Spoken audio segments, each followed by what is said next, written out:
Hello, my name is Robert Dean Steele, and we have been praying and reading through the Psalms.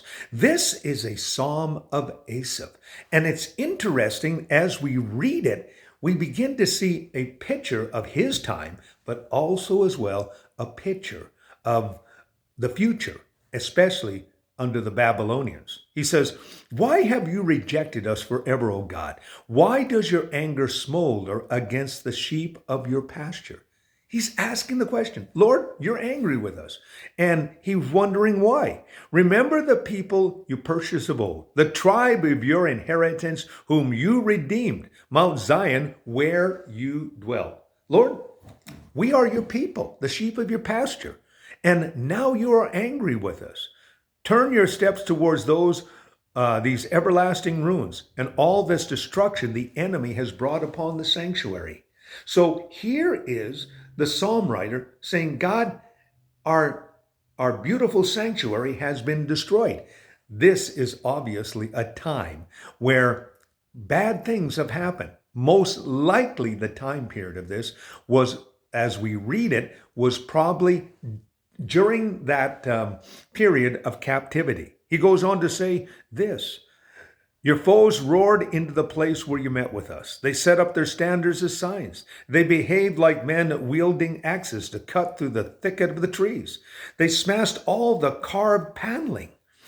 They burnt with axes and hatchets. They burned your sanctuary to the ground. They defiled your dwelling place of your name. They said in their hearts, we will crush them completely. They burned every place where God was worshiped in the land. So this kind of gives you the idea of the picture.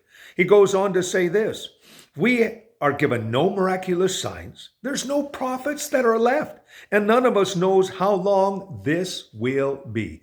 That's the question that they were asking. How long, O God, will you let the enemy mock? Will the foe revile your name forever? Why do you hold back your hand, your right hand? Take it from the folds of your garment and destroy them. So he's seen the destruction of the land, the city, and the temple. And he's wondering, God, when are you going to take your hands out of your pockets and do something about it? But you, O God, are my king from of old. You bring salvation upon the earth. It was you who split the sea open by your power and broke the heads of the monsters in the water. He says, God, you are sovereign, and these are the type of things that you did. It was you who crushed the heads of Leviathan and gave him as food to the creatures in the desert. It was you who opened up the strings and the streams.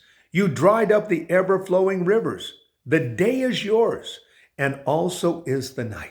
You established the sun and the moon. It was you who set the boundaries of the earth. You made summer and winter. So he's extolling the creative and sustaining power of God.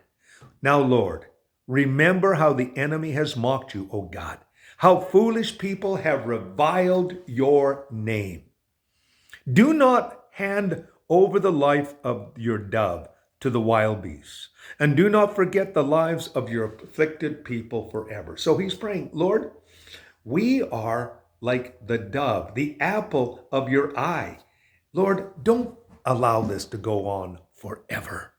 He says, have regard for your covenant, because haunts of violence fills the dark places of the land. Do not let the oppressed retreat in disgrace. May the poor and needy praise your name. Basically, he's describing how the people look and how the people are acting and the state that they are currently in. But he says, rise up, O God, and defend your cause. Remember how fools mocked you all day long. He says, do not ignore the clamor of your adversaries, the uproar of your enemies, and he says, which rises continually. This is a prayer of desperation. He says, Lord, two things. Number one, remember your covenant. And Lord, to remember the fact that you said you'd take care of the widows and orphans and the vulnerable. That's who we are right now. And his prayer is that God would come and answer.